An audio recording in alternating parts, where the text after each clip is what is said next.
Good evening, good evening, and welcome to Black Talk Platform, where I am your host, Dr. Deborah D. Jenkins, and we are waiting for my co host to come in. He's having a little technical difficulties, but we're going to get started tonight. This is our last show for the year of 2025. I'm just so blessed to have any viewers who remember our show for all the time that we were here and that you're rejoining us. And we're prayerful that if we just are able to impact one person, then our job will have been done here. We thought that it would make the most sense to tap into the faith part of Black Talk Platform, as this is a season of holidays around faith, and so therefore that is what we're doing tonight. Before I get into my opening dialogue about faith, I really want to do my new segment that's called the shout out. The shout out for this week goes out to the entire Maryland Black Legislative Caucus. The Maryland Black Legislative Caucus dealt Governor Wes Moore a hearty defeat of his veto of their reparations bill. And while we still love Governor Wes Moore, they actually showed the type of politics that should be viewed throughout this country by standing on principle, right? They decided that they did all of this work. They did the community outreach. They galvanized the people across the state of Maryland to support the Reparations Commission that had been established before, I believe, definitely before the governor took office. And I heard today from someone well placed in the Maryland Black Legislative Caucus that they did not know before he went out and vetoed it that he was going to do it. And so what they did, and this is a lesson for me and my colleagues in the New York State Reparations Commission and those who are on the New York City Reparations Commission task force, and throughout the country where there are task force around the issue of reparations for Black descendants of enslaved people here in the United States and whatever other qualifications and eligibility that is decided. This is a lesson for all of us to not give up the fight, to continue to lobby those who are necessary to push our legislative agenda forward, even in the face of adversity. And so kudos go out to the entire Black Legislative Caucus of the state of Maryland. Incidentally, they have the largest legislative caucus in the country. And so again, kudos to the state of Maryland's Black Legislative Caucus. Now to the issue at hand tonight, faith. Tonight we're naming a hard truth, and we're not flinching from it. Recent labor data shows that Black unemployment rates have risen again, climbing to levels we haven't seen outside of a crisis moment. And while some will frame this as just another economic cycle, our communities know better. We know better. We've lived this pattern before, first hand. We know this very well. We know that when it comes to jobs, we're the first fired and the last hired. And often we are blamed for conditions we did not create. But let me be clear. This is not just about numbers on a chart. This is about Black households under pressure, Black parents making impossible choices, Black workers doing everything right and still being told to wait.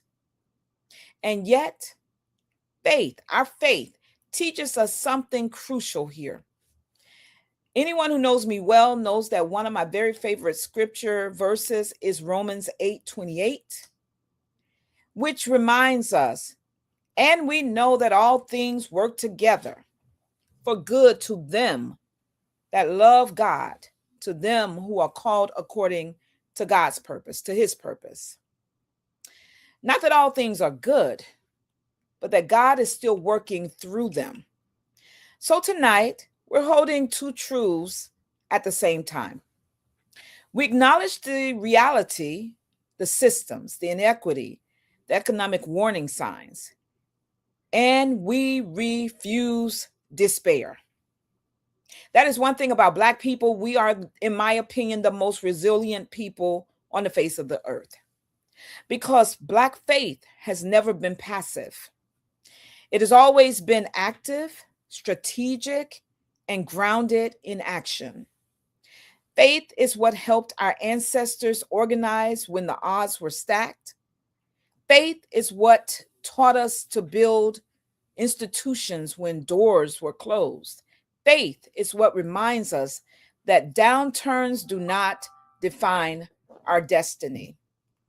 So, this conversation isn't about fear, it's about clarity, it's about preparation, and it's about remembering who we are, even in moments like this. And with that, I want to bring my co host, Pastor Anthony Davis, in because this is a conversation we need to have together. Good evening, Pastor Davis, and welcome back. Ooh, volume. Are you muted? He is muted, but he'll be right on. Okay, there we go. Hey, Pastor. All right. I'm glad to be here once again. Very important conversation. Yes. These are dire times, but faith has to kick in. Yes, yes. And we need to also be prophetic in platforms like this to inspire faith. So this is a very important conversation. Absolutely. I'm so glad you're here. I was on Facebook, of course, and I saw you pictured with your staff, your team. They look like us. And I appreciate that about you because even when we have others, you have taken time out to make sure that there is us. And I'm disturbed, and not enough has been said. I'm always, and I'm not going to go on a diatribe about the Congressional Black Caucus of the United States, but I have not heard enough. I've not heard enough from those who have larger platforms than us. I have not heard enough at this critical time, tying it to the fact that Mike Johnson, the Speaker of the House, sent our House of Representatives home without settling the issue of expansion or extending the ACA, those special provisions. Inasmuch as there are millions who will be affected by having these higher premiums, no one in this country rather, should assume that many of those millions are not Black people. And so when we think about, Pastor Davis, the fact that we as Black people represent double the national average of unemployment. And these numbers go back, we haven't seen this since 2009. When you think about the dire straits that people are in, not just in being employed, we know that it's a ripple effect, right? We know that if they're unable to work, they're also unable to get food and pay their utilities. Yeah. And healthcare is a major issue for all of us. Yeah. So talk about the faith aspect of it for us so that we can truly not be in despair and fear, Pastor Davis. It's a really good opening sort of statement and question, and important to talk about it in terms of faith. I'm just thinking about myself this past February. I have an underlying condition. I've been wrestling with leukemia, a rare type of leukemia, for the last 5 years. And I've had 2 bouts of chemotherapy. And I've gone into, this is the second time I've gone into remission. And the hope is that, if when you're dealing with that, your doctor just wants to give maybe 5 years of remission or longer, right? So with that is an underlying issue of mine. uh, that led to me, because my immune system is so impacted, it led to me uh, having pneumonia in February. My daughter came home and she was sick, and I came home to pick her up from school, and I picked up what I thought was a cold from her, just a cold. Mm-hmm. And I said, "Oh, that's I'm just sniffling," and man, it just went downhill from there. And I ended up being hospitalized, staying in the hospital for 2 weeks. It was a severe case of pneumonia, and I have health coverage through my job, right? And I realized that over the course of time, that when you get the bills of your the care, and your insurance is paying for this, the insurance is paying just about everything. It was well over $100,000 Wow. in medical bills, Wow. because it was a lot. I had to have 3 blood transfusions. I had to have quite a bit of work done, and you don't know how much money this is until you get you see the numbers, right? Right. And you see how important health insurance is, Sure. how important the job is. Um, so, I want to make sure that we understand the importance of a job, employment. Um, if there's health care associated with employment, let's say how important this is for the Black community, because it's all encompassing. Because had I not had that, I couldn't have afforded to be cared for. I would have had trouble, obviously. And what I would say in regards to faith, that it's hard to describe, but even in the moment, I had faith throughout, right? That God was able to deliver me and able to do the things that I need Him to do, and He did. I mean, my faith is at a different level because of the fact that I felt that God lifted me up off of that sick bed, but it also gave me an awareness of the importance of the practical things that we're talking about. So we could talk about faith. I don't want to talk about faith in such an ethereal way, right? That is otherworldly, but it's not practical. It's not work. It's not The, existential. It's not something that we could deal with in the real world. The reality is, I had faith, but there's a blessing in employment. hmm. There's a blessing in healthcare, Mm-hmm. and it was obviously, I have faith and God did His thing, but these other pieces were needed. Yeah. And so faith is something that we have in the moment of crisis, of course, but faith also is manifested in us being prophetic. Um, and what I mean by that, speaking truth to power, of course, and making sure that from a legislative point of view that we fight for these things, Yeah. because I wouldn't have made it. I don't care how much faith I had in terms of the ethereal sense. It Mm-hmm. wouldn't have meant anything if I didn't have, from a practical point of view, that health coverage and Right. employment and the ability to take family medical leave and get paid Wow. Out. while I was out. Yeah. It's all Yeah. encompassing. Yeah.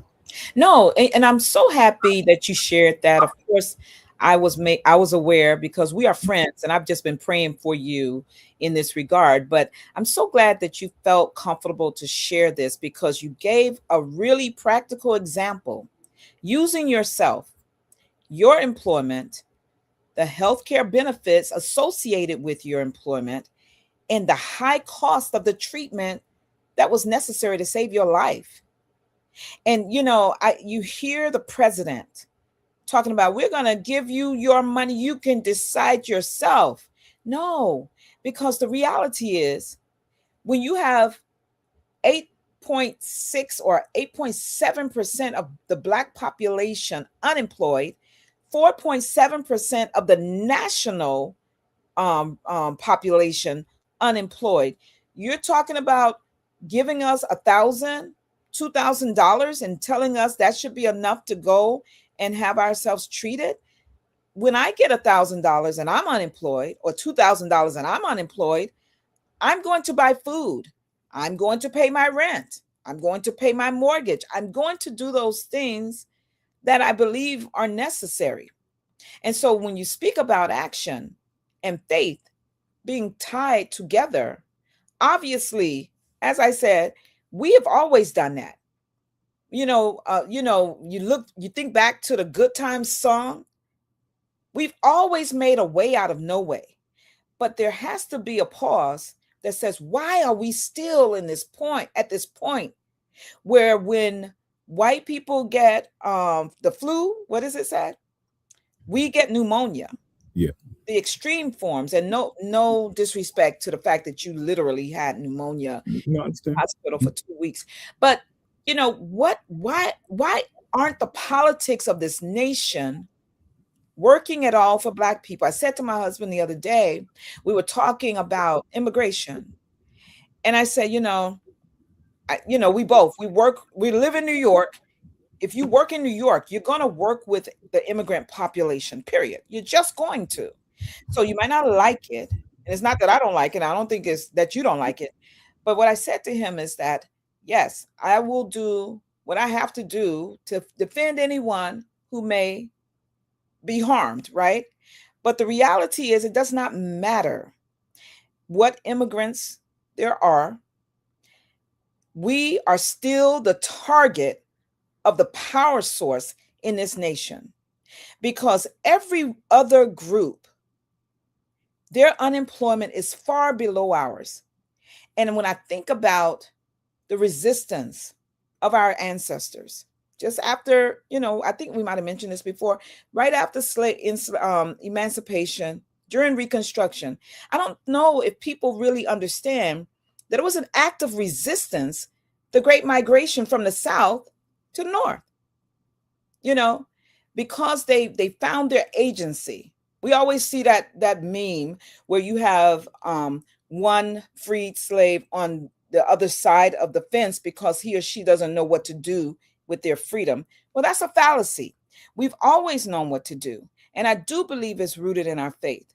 But I do love the fact that you said, my faith was intact, but I knew that if I didn't have a job, if I didn't have health benefits connected to my job, and also family medical leave that was paid, that allowed me to be off so that I could be treated, so that I can be a husband, so I can be a father to my kids, and so I can continue to be a son to my parents, a brother to my brother and my sister, I don't know where I would have been. And I think at this time of the year, parents just feel hard pressed to give their children something, because after all, that's how the world has set it up. And then there's a shame, a stigma that comes with not being able to, right? And is it okay to just say, rely on your faith, believe in God? How do we transfer that message into something that feels doable to people who are in despair and we don't want them to be? How do we do that, Pastor Davis? We have to remember, and I think that's really the crux of faith, is remembering your faith tradition. So even when we look at scripture, the scriptures are crystallized prophetic utterances to make the people of God remember history, remember God's liberating them from oppression and different things of that nature. So we have to remember our history. You referenced the Great Migration, so we're talking about like post World War I, right? We have emancipation, we have Reconstruction, and now we have Black folk moving from the South to the North. The new Negro movement is afoot. People are now looking for freedom, and so they work their way up north. But even working your way up north, you have to deal with all kinds of challenges, right? Yeah. All types of things. You weren't just given things. So even though you might have fought in World War I, came back in your uniforms. They had a parade, I think, in Harlem shortly after that. Mm-hmm. There was a lot of pride because Black folks helped them win the war, but it wasn't long after that before you started getting lynched in your uniforms, right? Uniforms, yeah. And so the various Black utopias, whether we know the ones we know about, the popular ones, Tulsa, of course, and Rosewood, those places were burned down. Among other places, there's a whole bunch of other massacres that have happened. So whenever you've had moments of economic success and independence, and you talked about agency, you've dealt with these things. I remember having a conversation with somebody that talked about, the fact that people came up north and forgot about the folks in the south. We got uppity, and I said that can't be true because in the north we were fighting fights also, even in New York City. Yeah. We were dealing with race riots in 1935 in Harlem. Yes. We were dealing with stuff in 1943 in Harlem. We were dealing even in 1964 with the boycott of the school system. Like, it wasn't that easy. And one of the people who I wanted to reference in this conversation as we talk about faith is Adam Clayton Powell Jr., who people don't really look at him the way I think they need to look at him. We need to take another look at him in terms of being behind the pulpit and some of the things that he did, because he was the pastor of Abyssinia Baptist Church and very much at the forefront of leading things politically, getting a lot of legislation done for Black folks and for a lot of people, right? Yeah. But also at the same time, when it came to boycotting places in Harlem that didn't serve Black folks in the 30s, right? Picketing certain things, boycotting things. 1941, boycotting the buses who wouldn't hire Black folks, right? Galvanizing Black folks that way and also inside, right? And I just think that is the part that is sort of missing.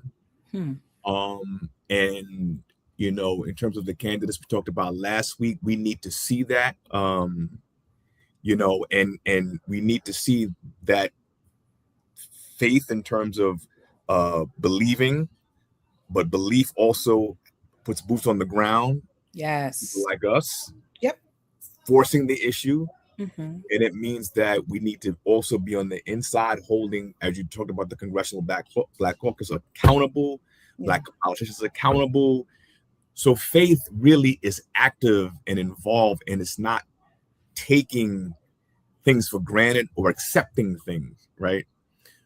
The kind of faith that we have been engaged in as Black folks over the last, I would say, 30 to 40 years, ever since the sort of, I would classify like this word of faith movement, is a passive faith. It's like give money and hope faith, not an active faith that's political. Right. That is politically active in terms of the well-being of the community, right? And fighting for things, standing for something. I'm not and boycotting when it needs to boycott, organizing when you need to organize. All of these things are all encompassing, and it includes faith, because it takes faith to get out, to organize, to do these things, and believe that this organizing has an effect. Yeah. And there's also the need to hold leadership accountable. The reason why our leaders have done what they've done is because we have not held them accountable. We have not. And so now, as you said 8.6%, but Black unemployment for the last 40 years has been 10%. It's always in crisis mode. Yeah. We keep forgetting that. That's really the point I raised the history. We've always been in crisis mode. Yeah. And for whatever reason, I think we forget, because we have moments of arriving. We need to stop thinking that we've arrived, and we need to understand that the country is against us. 300,000 Black women lost their jobs. Yeah. And that was by design. And it was by design. Yeah. I'm so glad you said that we can't have a passive faith. That is what's been taught, and I'll never forget, around that same time, 2009, when it was the last time the crisis of unemployment was as it is now for Black people, was that name it and claim it period that was at its height in the church. And I won't drop a name tonight, because anybody could take what I'm saying and just go and Google it and they'll know. But this very, very popular bishop had a talk show. And I remember there was a couple on there, and they, they wanted a house. And the wife said, I know God wants me to have this house, and that house is worth $500,000. This was around 2009, right as people were losing their houses. And when I say people, again, don't ever forget, if white people are losing their homes, black people are losing it triple time, right? And black people lost so much generational wealth in that frame in 2008 to 2010. And she was there, and this bishop said, "You know what? Have you named it?" "Yes, I have, Bishop. It's on this street, blah, blah, blah." And that's how much they're asking. And the Lord has told me I'm going to do it. I'm going to be able to do it. I'm going to be able to buy it. And so I think there was this period, that period of time where we just sort of fell asleep, and we opened our eyes and said, whatever I claim is going to be mine. And it never materialized. And what actually happened were the subprime loans, and a bunch of black people got these loans, and those banks took those houses back because they never intended for black ownership to expand. And so when you mention that we have to hold accountable those who are elected to represent us, I think we use the word congressman or congresswoman so much that we forget that they are the House of Representatives. We are supposed to have a representative government. And I believe one of my one of the supporters of this platform, when I started, reminded us that we have taxation without representation, and that extends to the black elected officials. If they're not properly representing our causes, why are we continuously sending them back as our representatives when they are not representing us? And I think that is not void of faith. The faith piece comes in where we say, you know what? We're going to take a chance on someone else who is not you coming in and representing our needs and our agenda. And because we're going to give this agenda to this person, they're going to either say they will follow it or they will not. But you won't even give us the time of day. You only tell us how hard it is for us to have you do this, or we have to wait. Well, we've been waiting. We've been waiting. So I think there has to be a transition in the way we process our faith. Our faith has to be with movement, like you were saying. And I think if we continue in this vein, we will have little to nothing to pass on to our children. I don't know if you're familiar with Sabi Sab, her platform, Sabi Sabs, and she's out of Massachusetts. And because she's out of Massachusetts, she reminded people on her show like a week or so ago that by the year 2030, how many years is that? 5 years, people. We're talking about 5 years. The net worth of blacks in the state of Massachusetts will be, are you ready for this number? $8. Can you imagine the net worth? I don't know how much their public transportation is, but I do know ours is going up to $3 January 1st, right? So that's 2 train rides. That's going to work and coming back from work. Yeah. And $2 to spare. Yeah. That's crazy. You know, it's interesting. So we talked about the 300,000 black women, and they, most of whom lost jobs working for the government, right? Yeah. And that is why that's happened, because the government historically, whether federal or state, has been the primary employer of black people, right? Yeah. Because of the fact that when you don't have a unionized situation, or you working in private corporations, you can be fired. But in a unionized or a state or federal government situation, you have a little bit more job protection. So I work for the City University of New York. And so with that, I work for the state. Mm-hmm. And with that comes tenure. You get tenure, right, in some of these positions. That's why they fight so hard to get you out of it, because they're powerful positions. And they're positions that have yearly increases almost built in. It's not even merit-based in many instances when you work for the government. There are step increases in many of these types of jobs, right? Mm-hmm. So also they include retirement packages. There are some that are annuities. There are some that are 401k oriented or whatever the case may be, which may give you more opportunity to grow based upon what's going on with the stock market. Mhm. But what I'm saying is that when you're working for the government with making a good salary with uh, benefits and that retirement package. Now, your retirement package is part of your net worth. Yeah. It's part of your net worth. So if Mhm. you have a 401k, a fairly decent, and I know the 401k sometimes it deals with the stock market, Fluctuate. but in many instances, these 401ks do well, right? Um, you can borrow from it on occasion. You have to pay it back, but you can buy it. It's an asset that you can have that's not always liquid, but some parts of it can be liquid and useful to buy houses and do different things that you can do. Mhm. I tell people you can do well with a job. You can actually gain wealth and be successful with a 9 to 5, particularly working for the government.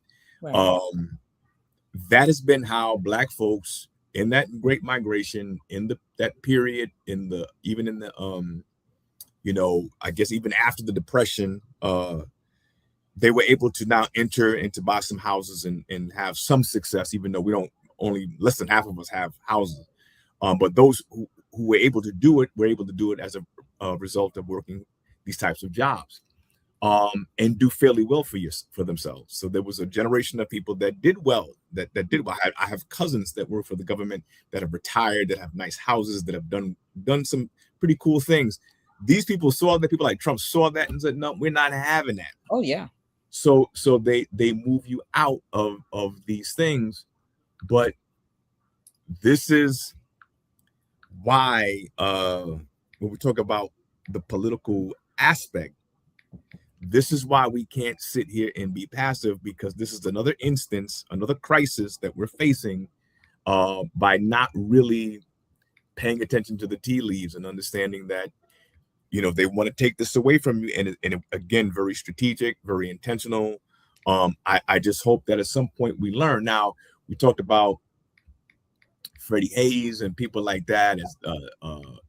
I'm hoping that when we talk about people of faith who are prophetic, I would love to see more of us who are part of the faith community really begin to engage the political arena differently, and Yeah. not have, as we said, this passive faith where we're just giving into the offering plate and having some word of faith moment.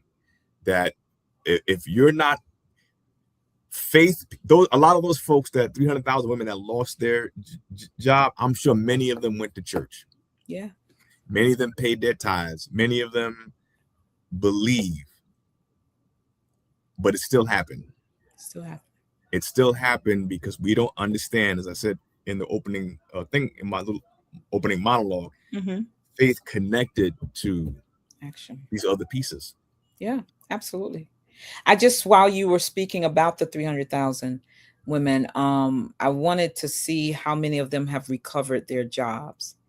And this all happened as a result of the Doge cuts, and just for the audience who may not know. And most of them, a significant number of them, have not Mm. been able to rebound. And so they might be amongst that. Obviously, they are amongst that 8%, 8.6 or Oh, 7%. absolutely. Oh, yeah. Oh, one more thing, as I think about it, that DMV area, right?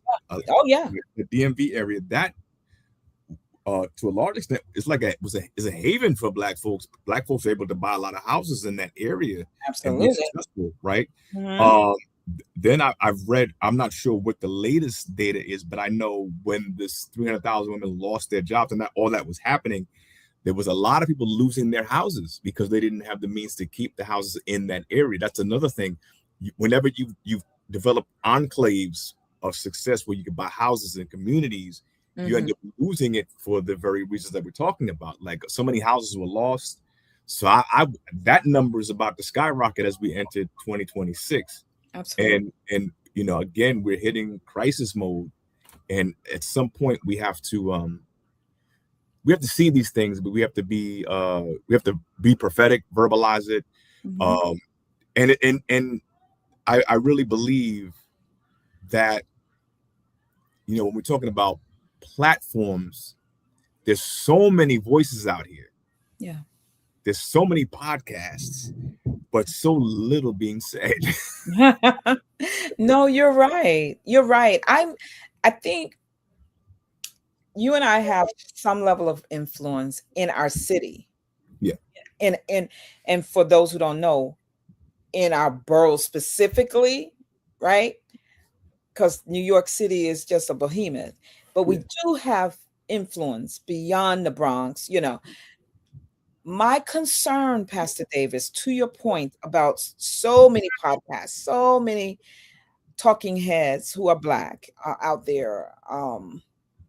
Like you said, there's so many of these platforms, but not a whole lot. There's either this anger chamber or this democratic chamber Yeah. that is poised only to regurgitate what the DNC puts Yeah. out as talking points, which should now, this day particularly, be more reason to pull away from that type of thing after they decided not to release their autopsy on last year's presidential race. What are they hiding? It sounded very much like the administration to me, Right. hiding and redacting and things such as that. I don't even think we needed it to know what really went wrong, Right. you know. But are we going to allow them, as they are, to control us for the next 4 years? That it may get worse. I don't think that the current president is the worst. I think that the person who may succeed him, if he's elected, will be far worse. And the reason why is because he is a tool. He has been established, somewhat of a Manchurian candidate, just in waiting. Yeah. And I think that we have to really be so focused on the needs of the Black community that if they're an elected official wherever we live, they have to take two of our legislative agendas and talk about it on Yeah. a constant and renewing basis. Right now, I think we're at a crossroads where we are either going to lay down and hope that this storm passes, Mm-hmm. like we've often done, or we're going to have to roll up our sleeves and get out there and take action. And I think faith can lead us. What do you think, Pastor? Well, okay. So then, I've been having several conversations with my mother and father. My father's about to be 91.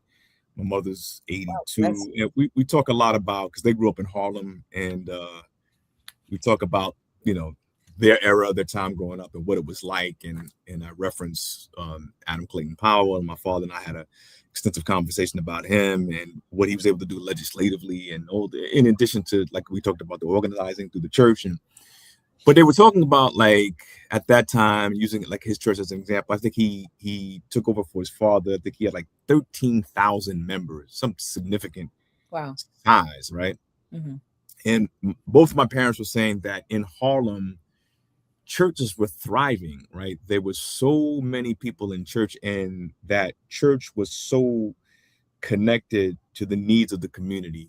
And they were telling me how on the weekends, Friday nights and over the weekend, the churches were open, and they were doing all kinds of activities to meet the needs of the people, particularly young people, right? Mm-hmm. So there was all types of, even fun things, dances Yeah. and different things where they kept kids off the streets, and just everything that you could think of to enhance life for the community, that they would engage in some shape or form, right? Mm-hmm. So it was the political hub, it was the social hub, it was the where you got economic understanding of finances and things like that, the way they were describing it to me. And that was like the thing. And when we talk about faith and we talk about this political component of it, the reason things could get done is because you have a built-in constituency, right? That is a lot of people who you're influencing, who, because you've served the community, you've fed people, Right. you've trained people. There were instances when it came to training, or when it came to literacy, or helping kids learn if they were having difficulty in school, or organizing, or when it came to civil rights things, or marches, or just whatever was, or to be the CNN of the community. The church was that. Um, their point was that that eroded, and so now, used to be a time where there was so many, there was way more clergy than other types of Yeah. uh, uh, Yeah. careers, right? There was so many more back, particularly even at the early part of the Great Migration. Man, it was such, clergy was a big thing. Church was a big thing. Now churches, so many churches have less than 100 members, and there's nothing wrong with that, because I Yeah. had a church with under 100 members. But you see that a lot of these churches that were built, that are that were so cavernous, are so empty. They don't fill the seats anymore, because the church stopped serving, it stopped engaging the community, stopped doing certain things. And so now you can't galvanize people around the church. Now they're everywhere else. Yeah. They're and again, they fall prey to these podcasts, or Mm-hmm. other outlets, or other things, and they're not getting the information. We're not part of the that apparatus that touches people tangibly in the community. So faith is like, look, us clergy, those who are called, went to school, claim that we're about this life, we have to stop making it about us. I don't know what happened here. We got to start organizing, and if we can't do it individually, we need to do it connect. Absolutely. Because I'm through with personally being uh the face of some church, uh I and having 50 or 60 people. Maybe I need to partner with someone else. We all partner, um and build something significant, because that's what's needed. Awesome. I just feel like the church has lost so much credibility. Now you see so many people who are religiously unaffiliated. Yeah. I've never seen friends of mine uh, talk so much about alternative religious, Mm. things, that persuasions that they're into, or things where it's all kinds of things that they're into. People are into now that are just odd. I'm not saying people could believe what they want, but some things are just off the beaten path. And a lot of it really is because they're disappointed with the church, and Oh, people make light of church hurt. And I know T.I. had a recent thing with Kirk Franklin, and people, oh my God, the level of the dissertations I've seen against T.I. about what he had to say, and Kirk Franklin not pushing back. But we need to listen to these people. We yeah. need to be able to hear critiques Yeah. of the church, because people are it's lost it. We don't have those 13,000 member churches all over the place like there used to be. Not Right. that they were that big, but they were sizable churches Yeah. in a place like Harlem, as an example, Yeah. uh, where you could do a lot of things politically and get things done. And that was the platform for the voices of a lot of our political leaders. Yeah. It's not the case. So clergy really, it, I am critical of clergy. So am I. And I hold clergy accountable. And it's difficult for for them, because um of the way I do it. I don't pull punches.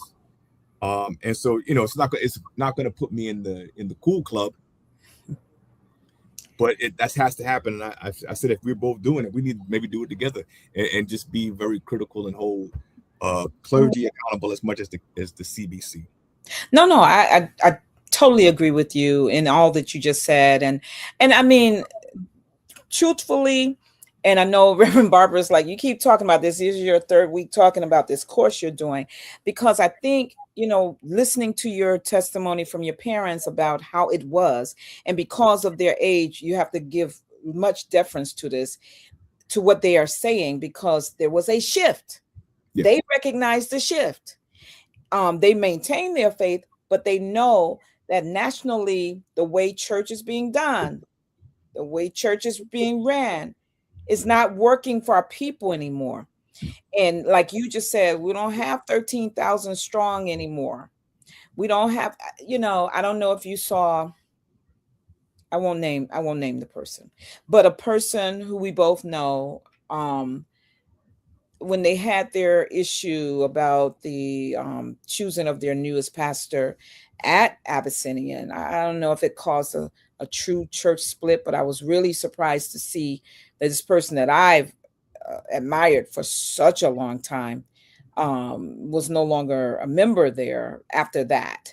And it was when you start losing the stalwarts, the elders of the church, because of I cannot say it was malfeasance. I cannot say that, but because of, as you said before, how little people value when people are saying they've had church hurt, Yeah. you know, and we've got to listen to them. A part of being a pastor, a part of being a clergy is to provide pastoral counseling. And so that means you and pastoral care, perhaps even more important than the counseling, because we have to be very careful with the counseling. It becomes very subjective, Yeah. right? Hmm. So, but the care, all it takes sometimes is just listening to what people are saying. And if you hear it from a TI and you hear something similar from a Deborah, you hear something similar from an Anthony, all three of us can't be wrong Yeah. if you have ears to hear. And Jesus reminds us time and time again, let him who has ears hear. To those who have ears, hear. Yeah. Less talk, more listening, Yeah. more hearing. And I don't think that's happening in 2025, because I think that the church, the Black church, I'm speaking specifically about the Black church because our experience is different. I think that the pastors, the church leaders are trying to hold on to those fabulous buildings that you were talking about, Yeah. that at one point were packed out. Yeah. And they're trying to figure out ways to keep the lights on while still ministering to the needs of the people.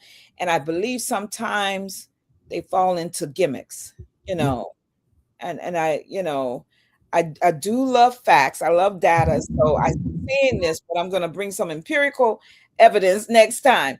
But I am doing this course. I want to show where we went off. And when I'm talking about we, it's about American Christianity, which I don't really, I don't like that term, because it's rooted in European thought. And we are so much deeper than that. So much deeper than that. And I think we've denied ourselves the ability, not the opportunity, but the ability to look backwards, even further beyond our most immediate ancestors, those who were enslaved here, that we more descend from. But we are not looking backwards because we have been hook, line, and synced into what American Christianity is.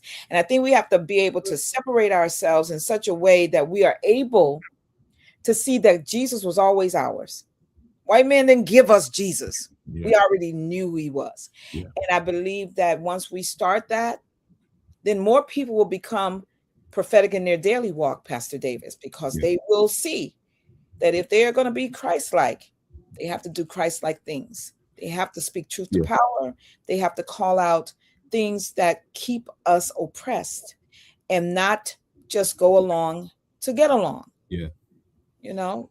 And what has happened in the last several years is we talk about the Black church and we act like that's not a thing, and we shouldn't have the Black church.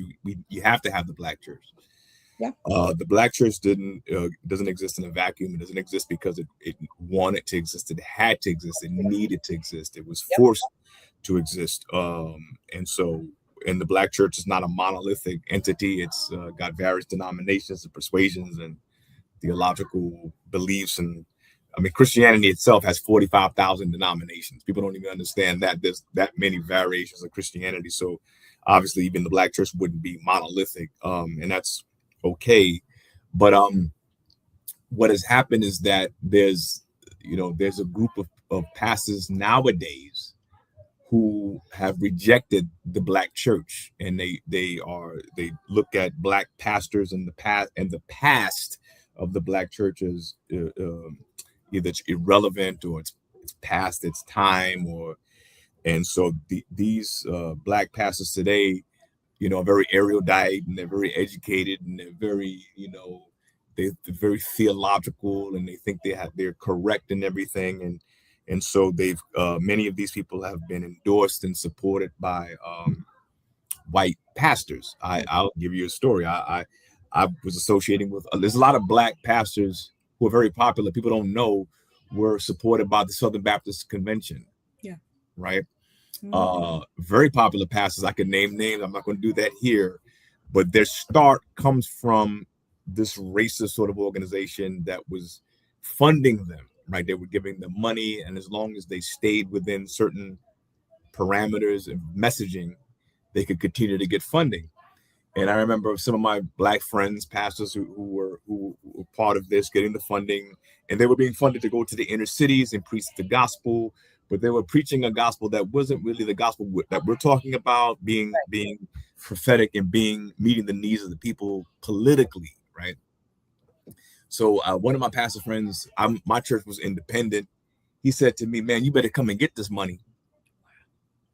And I said, "Well, I don't know if I can't see myself aligning with the Southern Baptist Convention. I can't see that with everything about it." And he tried to get me to look past that. I said, "I can't look past that because this is the history and this is what they're currently doing. This is still the same stuff, right?"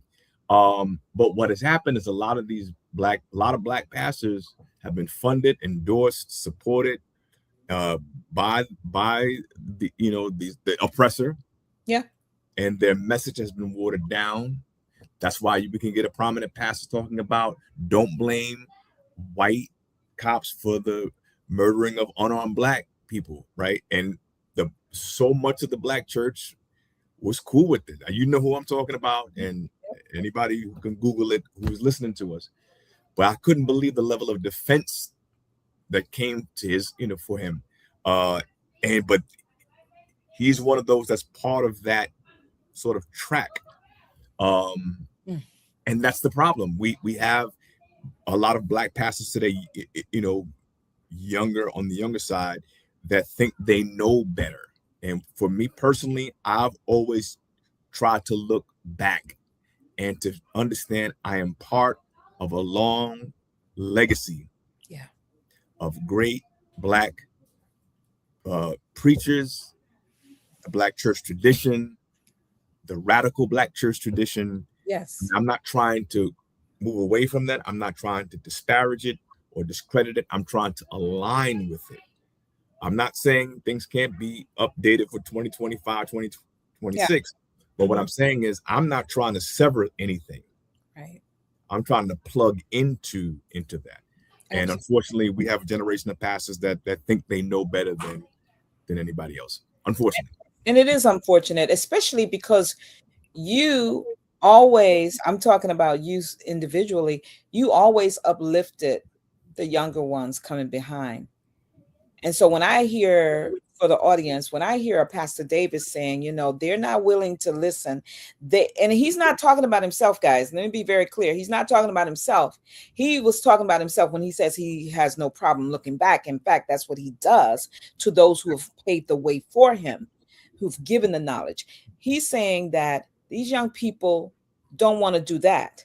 And they certainly don't want to hear it from one who is telling them they would benefit from it. But they are capturing a lot of ears. This let me correct myself, 8.3% is still a really horrible number, whether it's 8.3 or 8.7.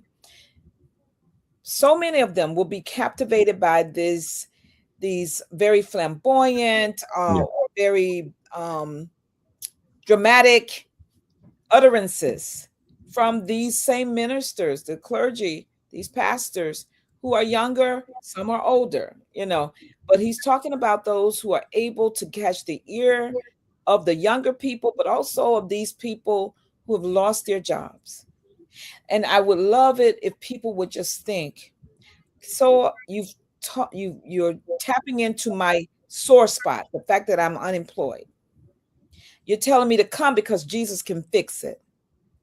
When I get there, you put me on a line that says your faith has to be tied to $25, $50, $100.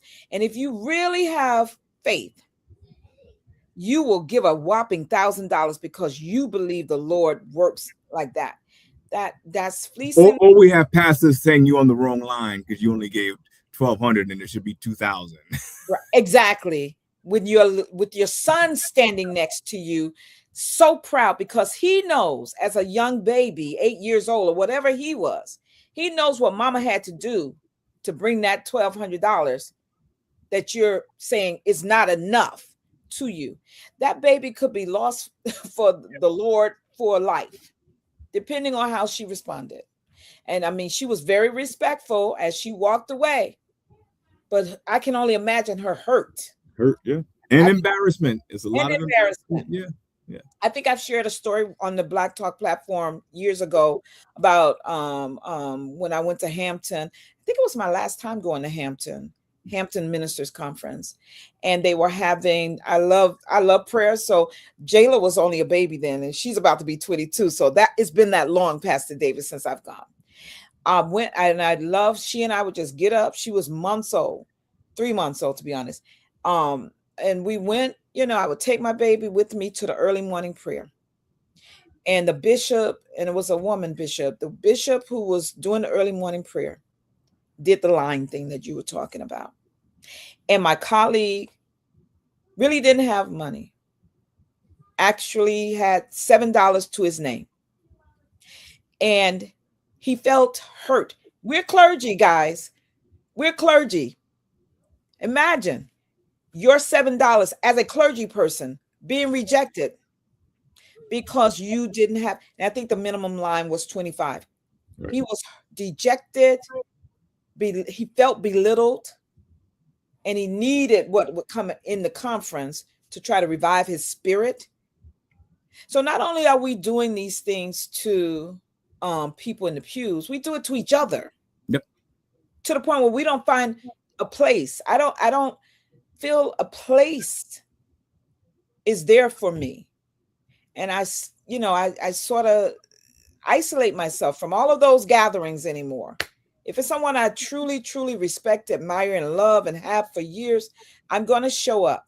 Yeah. But I don't run. Y'all don't. We could do a whole show about how much running we've done from this person to that person. Everybody's pastor's anniversary, birthday celebrations, and all of these things, but never received the kind of support for the great work. And I'm not bragging. I'm talking about our work in our community speaks for itself. Never receiving that same type of support. And so if we as clergy and as leaders have not felt that type of support, what do you think is going to happen when these 8.7% of Black people try to find that solace within the walls of the church and are unable to? Last story, I remember a friend, a Facebook friend, had moved from one state to another to a very, very well-known church in Georgia, and faced the same type of thing, was having massive, she moved there, had gotten a job, something happened, the job didn't work out. She uprooted herself from her other state, came there, and she sought, benevolence from the church, and they denied her. Yeah. I don't know all of the circumstances, but guess where she is right now today? And that's been at least 8 years. Guess where she at? Same church. Okay. Same church. Yeah. No, you would have left. I would have left. My colleague, friend would have left. Yeah. But, sometimes even the ideas that the people have in their head are, I go to this church. This is my bishop. This is my pastor. And they're missing their opportunities to even hold us accountable. And so there's a lot, I pray as we get ready to close, I pray that we would begin to ask more of those who we have lead us, whether it Yeah. be in the church or an elected office, but especially if it's in the church. We're not asking. And Jesus said, if you ask not, you're not going to get. Yeah. You have to ask for what you want, what you need. And until we start doing that, these numbers will not only be about unemployment, we'll start seeing about death. We'll start seeing it about more crime, right? So we want to really be mindful of what people are experiencing and how we, and I heard you, I did hear you a few minutes ago, Pastor, how we link up to make these things that we believe are important spread like get a groundswell around that. And we'll do that offline. But before I do my closing statements, I want to give you time to share with the people, share with me what in this season of faithfulness through celebration, that's what I call it. Faithfulness through celebration, because we're right in the middle of Feast of Dedication. I told y'all, and I always say, whatever Jesus did, I do. So we're right in the middle of Feast of Dedication. If you don't know what that means, the common usage is Hanukkah, right? Yeah. Yeah. And coming up is the celebration of the birth of Jesus Christ. Yeah. I won't give y'all a lesson tonight, but that is known as Christmas. And then after that, the day after Christmas, next Friday, I believe, it begins Kwanzaa. Mhm. So it's a really celebratory period. Tell us something good, Pastor Davis, in terms of maintaining our faith in this time. Well, God has always seen us through, and that's not just talking. That's a reality. Like we said, whether through slavery, whether through Reconstruction, whether through the Great Migration, whether through redlining, whether through you know lynching, whether through the civil rights movement, and we've faced a lot of crisis, and we've still managed to be relatively okay, all things considered. Yeah. We are not annihilated. We've had a lot of success. America runs on Black inventions. So much of what we use in life, to even to this screen, and to be able to talk. A lot of this is Black folks was instrumental in being able to do this, right? Yep. In addition to like half the things that we use in America, Black folks invented and things of that nature. So he's clearly has seen us through. So I think God has a track record, um, and so we can trust that God has always been with us. There's at least within the American context over 400 years of that we can point to. But I think with that being said, we can take solace in that. But now with that, we need to use that as a springboard and an impetus to do the things that we're talking about, to sort of change the perspective. And I just think for me, I'm ready to be prophetic, really to hold people accountable, and really to do the things that Jesus did, that speak truth to power. I love it. I love it. I'm right there with you, brother. I'm right there with you. Before I do my little close, I thank you so much for that, Pastor Davis. He says he's ready, y'all. And this is a man who has gone through in his body, his health, right? And he's not tired yet. And so you got me as a partner, whatever you roll out, however I can fit in, I will get in. Okay. Want to share with you all that, as we said, we'll be gone until after the new year 2026. If God spares life, every Black person understands that expression. We don't assume that we're going to be here Right. January 1st, but if God spares life, we plan to come back that first Friday is that what we said, Pastor Yeah. Davis? Yeah. The first Friday in January. And we'll be back to the politics, because we will in New York have our new mayor. Mm-hmm. And let me say this, Pastor Davis. I think, like, if a Democrat becomes the president in 2028, is elected, that person's going to have to reverse a whole lot of executive orders. Oh yeah. I think this mayor might have to do some of the same. Yeah. Yeah. So he might have to spend those first 100 days reversing some really bad policies that have come out of this current administration. But we'll talk about that in January. But for my part, I want to close with sort of like how I started. As we close tonight, we want to be very clear that the numbers matter. The policies matter, and the lives impacted by them matter deeply. Matter deeply. We don't minimize the reality in front of us, but we also don't surrender our hope to it. Scripture reminds us in Romans 8:28, again, one of my favorites, and I repeat it often to my children or anyone who will listen to me. And we know that all things work together for good to them that love God, to them who are called according to his purpose. I heard Pastor Davis say, I want to be this prophetic voice. That is the purpose for which he has been to which he has been called. And as a sister friend, I'm going to support him in any way I can. And not because the struggle is easy. Pastor Davis knows that. You should know that, my brothers and sisters. Not because the system is fair. Pastor Davis laid out a whole historical timeline of the unfairness in this country towards Black people, but because, not because of any of those things, but because of God's work. And it does not stop when conditions worsen. So some people might be saying, this is not a big number. It's a horrible number. It is. It's a horrible number, especially considering what our overall percentage is of this nation's population. Black history is a testimony to this truth. We have endured economic collapses, political exclusion, and generational setbacks, and still found ways, as Pastor David said earlier, to build, to lead, and to love our people forward. I'm not tired of loving my people forward yet, guys. I mean, I can get frustrated because that's what we do. We family. But I'm not tired of trying to lead our people forward. And what we are facing now is very serious, but it's not final.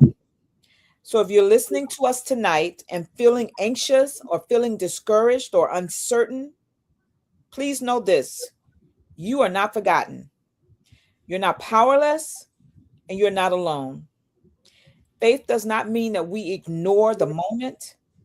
Faith means that we meet it with wisdom, with preparation, and with community. Yep. All things, even this, are being worked together, not randomly, not cruelly, but purposefully, like the Word of God says. And I believe that if we, 1, 2 come together, it'll catch on. And the 2 will become 4, and on and on and on. And we're asking you that if you believe that it's time for us to shift the narrative, stop allowing the Lord's name to be stained by buffoonery, and really love on each other, help each other out, support one another, and be discerning about who you support. I believe that if we can come together and do these things, as Kendrick Lamar said, it's going to be all right. Be all right. It's going to be all right. So, Pastor Davis, much love to your wife and to your children. Keep doing what you do. We are so proud of you and all that you bring to Black Talk Platform and to our community and to your work community, which is huge, guys, which is really huge. We praise God for you, and we thank you for those of you who tuned in. Please feel free to share it. Again, Pastor Davis and I are not here looking for the numbers we used to get. We're crafting our new prophetic voices, because I'll be honest, Pastor, when I was pastoring people don't know. People will keep you from your prophetic orders from the Lord, not because they don't love you, but because you must take care of their needs. But when the Lord releases you, like he sort of released us to do the bidding that he has called us to more fully, I think we're going to get it right this time. Oh, yeah, I agree with that. We're going to get it right. We're going to get it right. So God bless you. God bless you all. And enjoy your holidays with your family and your friends. And please be safe and think about your brothers and your sisters. God bless you. Peace out, everybody. Bless you.